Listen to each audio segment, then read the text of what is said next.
The book of Leviticus outlines laws given by God to Moses. These laws guide the Israelites in their relationship with God and each other. They cover topics from religious rituals to social justice. Central to these laws is the concept of holiness.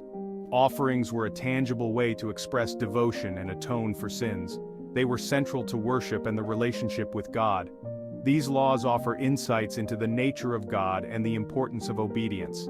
They provide a framework for understanding the relationship between God and humanity.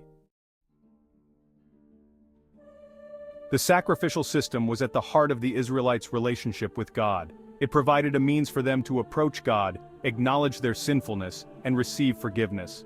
Offerings were not merely rituals, but expressions of devotion, gratitude, and dependence on God. There were various types of offerings, each with a specific purpose and significance. These included burnt offerings, grain offerings, peace offerings, sin offerings, and guilt offerings. Each offering involved specific instructions regarding the type of animal or grain to be offered, the manner of preparation, and the accompanying rituals. The act of offering a sacrifice was a deeply symbolic act. It represented the giving of something precious to God as an acknowledgement of His sovereignty and provision. The burning of the sacrifice symbolized the offering being consumed by God's presence and the acceptance of the worshipper's devotion. The offering served as a constant reminder of the covenant relationship between God and the Israelites. They were a tangible expression of their commitment to follow God's laws and live in accordance with His will. The burnt offering held a special place among the various types of offerings. It was a voluntary offering that signified complete surrender and dedication to God. The entire animal, except for its hide, was burned on the altar, symbolizing total consumption by fire and the offering of one's whole self to God. The burnt offering was to be a male animal without defect, representing the offering of the best and most valuable possession. The animal was to be carefully examined by the priest to ensure its suitability for sacrifice. Any blemish or imperfection would render the offering unacceptable. The person making the offering was to lay their hand on the head of the animal, symbolically transferring their sins onto the substitute. This act signified the atonement made possible through the sacrifice, with the animal taking the place of the offerer. The burnt offering was a powerful symbol of God's grace and mercy. It demonstrated that sin had consequences, but that forgiveness and reconciliation with God were possible through the shedding of blood, foreshadowing the ultimate sacrifice of Jesus Christ. In addition to the burnt offerings, there were grain offerings and peace offerings. These offerings differed in their purpose and symbolism, but were equally important in the Israelites' worship. Grain offerings, also known as cereal offerings, were made with fine flour, oil, and frankincense. They were a symbol of gratitude for God's provision and blessings. A portion of the offering was burned on the altar as a pleasing aroma to God, while the remainder was given to the priests as their sustenance. Peace offerings, also known as fellowship offerings, were voluntary sacrifices offered as expressions of thanksgiving, celebration, or a desire for peace with God.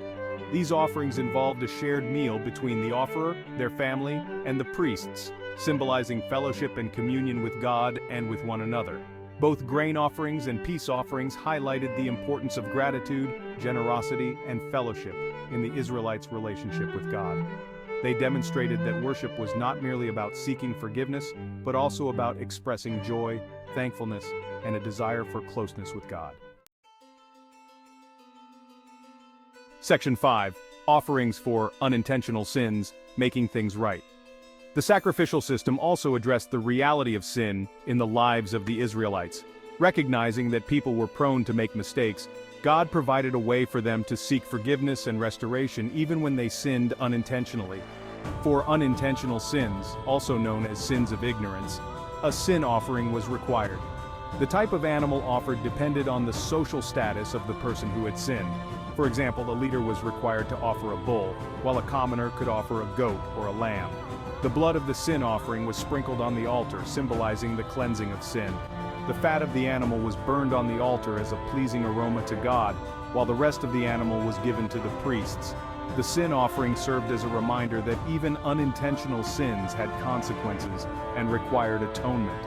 It demonstrated God's holiness and the need for purification from sin to maintain a right relationship with Him. Section 6. intentional sins, serious offenses. While God provided a way for unintentional sins to be forgiven, intentional sins were treated with greater severity. These were acts of rebellion and defiance against God, and they carried heavier consequences. Intentional sins, also known as high-handed sins, were those committed with full knowledge and intent. They represented a deliberate turning away from God and a rejection of His authority. Such sins often resulted in being cut off from the community of Israel. The consequences for intentional sins varied depending on the severity of the offense. Some sins, such as blasphemy or idolatry, carried the death penalty. Others, such as theft or adultery, required restitution and other forms of punishment. The severe consequences for intentional sins highlighted the seriousness of sin and its destructive nature. They served as a deterrent to wrongdoing and a reminder of the importance of living in obedience to God's laws. The Sabbath, a day of rest and reflection. The Sabbath held a central place in the lives of the Israelites. It was a day set apart for rest, reflection, and renewal. The Sabbath was a sign of the covenant between God and His people, a reminder of His creation and their deliverance from slavery. The Israelites were commanded to observe the Sabbath on the seventh day, ceasing from all work and dedicating the day to God. Section 8. Tassels on clothing. Reminders of God's law. God also instructed the Israelites to wear tassels on the corners of their garments. These tassels, attached to the fringes of their clothing, served as visual reminders of God's commandments and their commitment to obey them. The tassels were to be made of blue thread, a color associated with heaven and God's presence. As the Israelites went about their daily lives, the tassels would serve as tangible reminders of their covenant relationship with God and their responsibility to live according to His laws. Each time they saw the tassels, they were to recall all the commandments of the Lord and to obey them. The tassels were not meant to be mere decorations, but rather prompts for spiritual reflection and obedience. The tassels symbolized the Israelites' identity as God's chosen people, set apart for His purposes. They were a constant reminder of their unique relationship with God and the importance of living in accordance with His will. Section 9. The significance of offerings in the Old Testament. The sacrificial system, with its various offerings and rituals, played a vital role in the lives of the Israelites. It provided a means for them to approach God, atone for their sins, express their gratitude, and seek His favor. The offerings pointed forward to the ultimate sacrifice of Jesus Christ, who would become the final and complete sacrifice for the sins of humanity. Through His death on the cross, Jesus fulfilled the requirements of the law, making it possible for people to be reconciled to God. The Old Testament offerings foreshadowed the New Covenant, where Jesus Christ became the mediator between God and humanity. His sacrifice abolished the need for animal sacrifices, offering instead a way for people to be forgiven and made right with God through faith in Him. While the sacrificial system is no longer in effect, the principles behind it remain relevant. Christians are called to offer themselves as living sacrifices, holy and pleasing to God. This involves surrendering our lives to Christ, seeking to live in obedience to His will, and offering our gifts and talents for His service. Section 10. The continuing relevance of ancient laws. Although the specific laws regarding offerings and rituals are no longer binding for Christians, the principles behind them continue to hold significance. They teach us about God's holiness, the seriousness of sin, the need for atonement, and the importance of living in obedience to God. The concept of sacrifice remains central to the Christian faith. While we no longer offer animal sacrifices, we are called to sacrifice our own desires and ambitions for the sake of Christ. We are to deny ourselves, take up our cross, and follow Him. The Sabbath principle of rest and renewal is also relevant today.